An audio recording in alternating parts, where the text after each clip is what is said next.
Selon l'heure à laquelle vous m'écouterez, cette voix de plume sera parmi les dernières de l'été ou les premières de l'automne. La fin d'une saison et le début d'une nouvelle n'est que le début d'un nouveau chapitre, d'une vie nourrie des précédents, à l'image des feuilles tombées de l'arbre, emportées par le vent, pour nourrir la terre qui les fera refleurir le temps venu. Pour ouvrir cette saison, j'avais programmé depuis le début de l'été cette nouvelle voix de plume sous forme de chronique littéraire, dédiée à un de mes amis qui vient d'annoncer vouloir tourner la page d'une belle aventure, une si belle aventure que je souhaitais l'accompagner de mes encouragements avec ces quelques mots remaniés, écrits il y a déjà quelque temps et que je peux encore dire au présent à l'heure où je les dis. C'est donc avec émotion que je donne ma voix à Denis Albaud, personnage infatigable, éclectique, que je pourrais résumer en 3 mots. Plume tout-terrain, à la fois auteur, éditeur et libraire. Libraire itinérant, il fait voyager les livres avec beaucoup d'énergie, les siens et ceux qui lui sont confiés. Vous pouvez lui passer commande jusqu'au 24 septembre et aller à sa rencontre jusqu'au 21 octobre. Retrouvez ses tournées, ses lieux de passage sur son groupe Facebook dédié, Librairie Carpe Diem, les livres viennent à vous. En attendant, je voudrais attirer votre attention sur l'auteur, ou plus exactement sur celui de ses romans qui m'a le plus parlé, une évidence qui a résonné en moi. Le titre de son livre sonne si justement. Ne lisez jamais la dernière page. Quel lecteur n'a jamais été tenté de commencer un livre par la fin? Lequel d'entre nous n'a jamais été tenté d'enfreindre la consigne et faire exactement l'inverse? Denis, avec beaucoup d'humour, nous prend au piège, nous lecteurs, pour nous emmener exactement là où il veut. Je vous laisse en juger.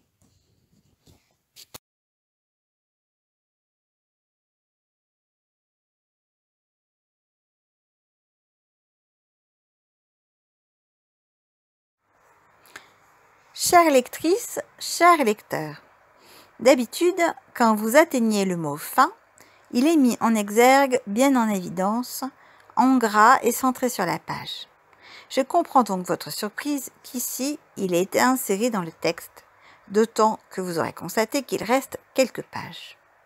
De même, cette note, elle aussi dissimulée dans le corps du texte, vous a-t-elle peut-être dérouté?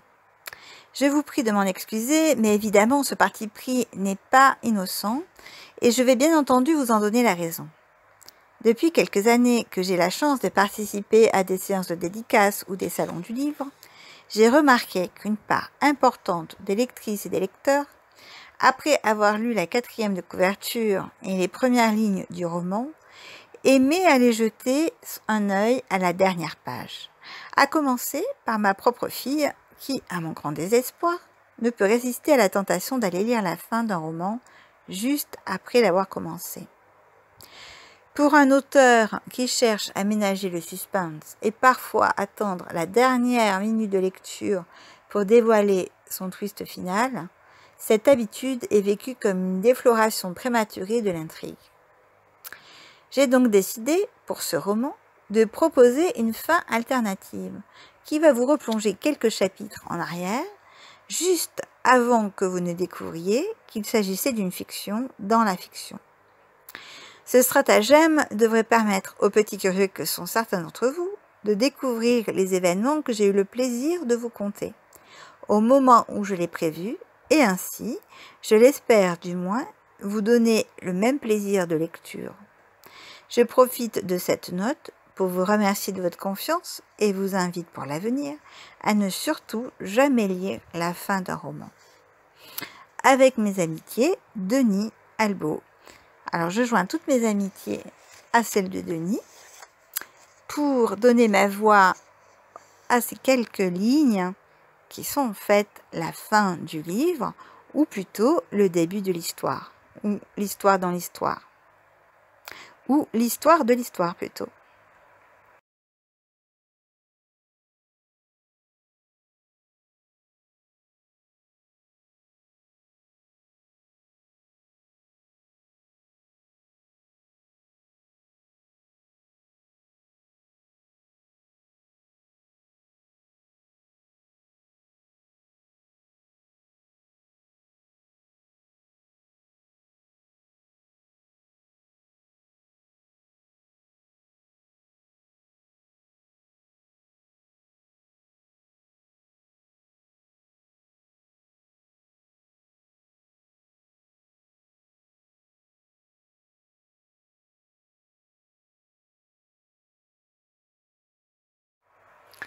Je consultai ma montre.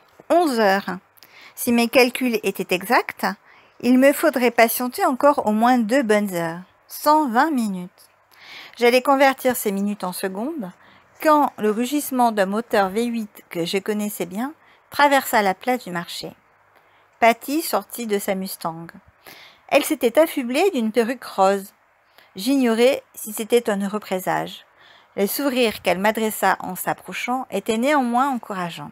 « Alors, manquis-je » Elle ne répondit pas, mais s'approcha pour me déposer un désormais traditionnel baiser sur la bouche. « T'as pas un truc à boire » demanda-t-elle en feignant d'ignorer ma question. « Il fait une chaleur à crever. Tu sais que j'envisage de m'installer à Paris ? Ou mieux dans le Nord. Ou en Bretagne, tiens. J'en ai plein le dos de ce soleil. » Elle était très douée à ce petit jeu et aurait pu me torturer de la sorte durant des heures. « Allez » implorai-je. Elle prit son temps pour s'installer dans le canapé. Je ne prêtais plus la moindre attention à ses extravagances vestimentaires, mais remarquai néanmoins, quand elle croisa les jambes, qu'elle s'était dispensée de mettre une culotte sous sa jupe. « C'est bon, finit-elle par lâcher. Très bon même. »« Vraiment ? » ?»« Oui, je l'ai lu d'une traite cette nuit. » Kelly choisit cet instant pour descendre de notre appartement. « Il me semble bien avoir reconnu ton moteur, dit-elle en s'approchant de Patty pour l'étreindre. Elle m'embrassa avec tendresse avant de se retourner vers l'éditrice. « Alors, t'as aimé ?»« J'ai adoré, répondit Patricia. Kelly me sauta au cou. « Tu vois, je te l'avais dit, ce n'était pas la peine de t'angoisser. »« Il y a quelques trucs à revoir, tempéra Patty à mon attention. Mais ton idée de mettre une fausse fin pour rouler les petits malins qui lisent la dernière page, je trouve que c'est génial. »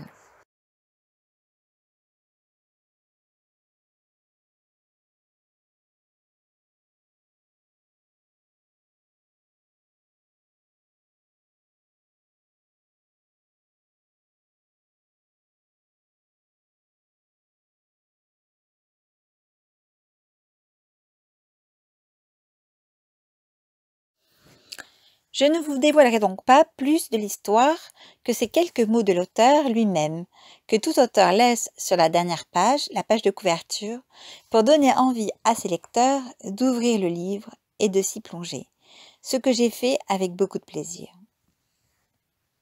Et vous, que feriez-vous par amour ? C'est de cette question lancée par Nathalie Portman, plus sensuelle que jamais, à la fin d'un spot publicitaire, qu'est née l'idée de ce roman. Se dépasser, traverser les océans, surmonter ses doutes. Ce polar, qui n'en est pas tout à fait un, mêlé d'aventure et d'action, apportera une réponse à l'actrice. Mais vous, seriez-vous capable d'aller aussi loin que le héros de ce roman par amour ? David souffre de calygynéphobie, phobie des plus handicapantes, puisqu'il s'agit de la peur des belles femmes. Durant 6 mois, à chaque matin, il suit du regard une très belle inconnue sans jamais être capable de l'aborder. Quand elle cesse de passer devant sa librairie, son instinct le pousse à mener son enquête pour tenter de la retrouver. Il se verra ainsi mêlé à une affaire qui dépasse largement ses compétences et par amour pour son inconnue, devra vaincre ses peurs les plus tenaces. Alors, cher ami lecteur, auditeur, je vous invite à vous laisser entraîner comme moi dans cette aventure qui ne laisse que peu de répit à ses lecteurs.